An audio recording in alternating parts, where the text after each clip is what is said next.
Let's go ahead and move into the next section, which is section 5.4. We're going to be looking at the remainder and factor theorems as we go through this particular assignment. We're going to first start by going through a couple of problems and reminding us how to be able to do synthetic division for each of these. Synthetic division is pretty straightforward. So I will do, I'm trying to think which one would be a little bit more. Yeah, let's do number 2. So we'll go ahead and do number 2. So notice here, I'll kind of start off with number 1. Remember that we're going to divide -1 into, I know I said number 2, but we're going to divide it into 2, 7, 4, -1, 6, and 6. And then we go through those steps. We're going to do this one on this one. Specifically, remember that, again, it's a -2, so we're going to actually use 2. And that's going to go into 1 because of that number there, -4, -7, 3, and 6. And remember that if there's any missing terms in there, you have to put a 0 in there. So they have to be going down consecutively. So in this particular case, we have to have an x to the 4th, an x to the 3rd, an x to the 2nd, an x to the 1st, and then a constant to not put any zeros in. And then our first step is to bring this down to a 1. Sorry, my dogs are barking. 2 times 1 is then 2. -4 plus 2 is -2. I multiply those two together, I get -4. I get -11 when I add those up. 2 times -11 is -22. 3 plus -22 is -19. And 2 times -19 is -38. And I get -32. So this is my remainder. And then remember that we always go down 1 power by each one of these. So this would be x to the 3rd minus 2x squared minus 11x minus 19. And then for our remainder, we write it as minus 32 over x minus 2. So this would be my answer if I was looking for that. So what we're doing is we're really looking for this remainder. Notice it came out to be -32. Well, there's a nice rule that we can do. We can go plug in using synthetic substitution, and we can plug in values to get that same answer. So notice here we have this -2 here. And remember that x equals 2 because of that, because if I set that equal to 0, x is equal to 2. And then I'm going to plug it in. So we have 2 to the 4th minus 4 times 2 cubed minus 7 times 2 squared plus 3 times 2 plus 6. So all I did is I plugged in a 2 everywhere there is an x. So 2 to the 4th is 2 times 2 times 2 times 2, which is 16, minus 2 to the 3rd is 8. 8 times 4 is 32. 7 times 4, because 2 squared is 4, 7 times 4 is 28. And 3 times 2 is 6. And of course, we have that other plus 6 there right at the very end. So if we add those up, you'll notice I get -16. And then minus 28 would give me -44. And then -44 plus 12 is -32. So I can just plug in that value to figure out what the remainder is. And that kind of tells me then, remember, if we do have a remainder, x minus 2 in this particular case did not go into that value exactly. And so if we don't have a remainder, if we have 0, then that means that it did divide into it completely. So that's really what we're kind of going through and looking at those. Okay. So synthetic substitution is exactly what I just did. I plugged in that 2. Depressed polynomial is this value right here. Notice it went down by 1 power from the original one. So that's called depressed because all the powers went down by 1.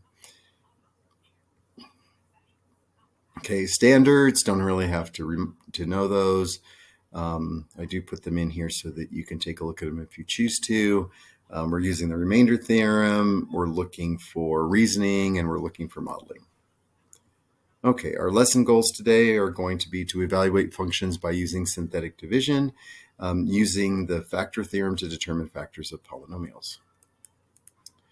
Okay, so with the remainder theorem, you can see that if I do the division 9 divided by 2, 9 is what is known as my dividend, 2 is my divider. So you see here's the 9, here's the 2. We're going to set up an equation. So what times 2 with the remainder that's small enough that 2 doesn't go into it, what times 2 plus whatever that remainder is going to give me 9. So we have 2 times 4 plus 1. So 4 is what is known as my quotient. It's my answer. So we basically, when we are dividing 9 divided by 2, the answer is 4 with a remainder of 1, because 2 goes into 9 4 times, and then 1 is left over because 2 times 4 is 8. 9 minus 8 is 1. There's my remainder, and that's kind of how it's set up. Okay, so as I mentioned, same kind of thing here. This is going through and doing long division. Instead of doing synthetic division, which is what they did above, long division will work too. We're going to go through a problem and do one in long division just to show you. But remember that instead of doing this whole long division thing to figure out what the remainder is, I can just plug in a 1 into this equation. And if I plug a 1 in there, notice here, if I plug in a 1 into that equation, I get 9, which is, of course, the answer that I get here. So I can either do it the long way through long division, or I can do it using synthetic division and figure it out. Okay. Good deal. So applying the remainder theorem to evaluate a function is called synthetic substitution.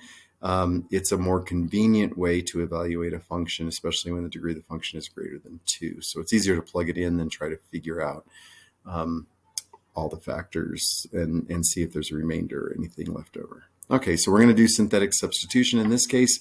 Here we have a function. Now what I want to teach you, obviously, is that you can just plug it in. So if I plug in a -5, so if I look at this, I'm going to do the 2 actually. So if I do f of 2, that equals 2 to the 5th plus 8 times 2 to the 3rd plus 2 times 2. Click on it. 2 times 2 minus 15. 2 to the 5th is 32. 2 to the 3rd is 8. So 8 times 8 is 64. Of course, that becomes 4, and that becomes minus 15. If I add those up, I get 96 plus 4, which is 100, minus 15 is 85. So I get an answer of 85 when I plug in f of 2. If I go in and plug in f of -5, well, it gets a little more complicated because you have to know what -5 to the 5th is, and so on. So instead of doing that, what we're going to do is we're going to go over here to Desmos. And this is a good way to utilize the tools that you have available to be able to create this. And I think I've already created one of these, if I'm not mistaken. This is 5.4, if I can find it. Maybe I did. Oh, yeah, I did. See, I did. So we're going to go ahead and use this. So notice here we have x to the 5th plus 8x cubed and blah, blah, blah. So notice I'm going to kind of get rid of these for now because we've done them, and I want you to see that. I just have a bunch of different functions here so that we can do that. So I'm going to come down here. I'm going to take this off. I'm going to come down here and I'm going to do, okay, f of -2. If you remember, we had 85 in this particular case, right? That was f of, is it the right one? Let me just make sure because it's obviously not the right number. Let's just go through and check it. X to the 5th plus 8x cubed plus 2x minus 15. And we go back over here. Plus 2x minus 15, that's correct. So notice that we didn't get the right answer. So I got negative, oh, it's not -2. That's why. And this is where you have problems with a computer, right? Obviously, is when you plug it in wrong, it was f of 2. And then our other one was -5. So we got the 2 right for -5. It's -4150. It's a pretty big number. So we have a big number there. So for this one, we have 85. And for this one, we have -40. I think it was 4510. See, I don't like to memorize those things. 4150. So we go back and we have 4150, -4150, and those are our two answers. But that's how we can utilize Desmos to plug in things for synthetic substitution, and a nice quick way to be able to solve that problem. Okay, so now we're going to apply the remainder theorem, which is kind of the same thing. I just wanted to give you a word problem only because here's the profit. This equation here describes the profit in Clyde's Corporation. The number y, or the variable y, represents the number of years after the business was started. So predict the product after 10 years. They want to know what is the product when y is 10. So this is actually pretty easy. I can just plug it in, but we're still going to do it on Desmos. So 10 minus 4 times 10 cubed plus 2 times 10 squared plus 10 times 10 minus 200. Okay, 10 to the fourth means we just have 4 zeros. Minus, so that becomes, of course, 3 zeros, so that's 4,000. So that's 100. 100 times 2 is 200 plus 100 minus 200. And of course, these hundreds cancel out. So that's supposed to be a 4. So that gives me 6,000 plus 100. So it gives me 6,100. So if we go down here and we look at that, and remember these are in millions, so it's 6.1 million. So that would be the answer in that particular case. So we can see what that answer is as we go through it. And again, I can go in and I can plug all those in. So notice that I didn't do it, right? So I guess I did that. Well, this is it right here. So F1. So what I'm going to do is I'm going to change this. And how do you do that? You just type F1. And notice how it puts the 1 down there for me. I'm going to open up the parentheses. I'm going to put in 10 years later, 6,100, which is exactly what I calculated. What's nice about looking at the calculator is that you trust it, but you have to make sure you type in things correctly, right? And I already made a mistake in that first problem by typing in f of -2 instead of f of +2. Okay, next video, we're going to do the factor theorem.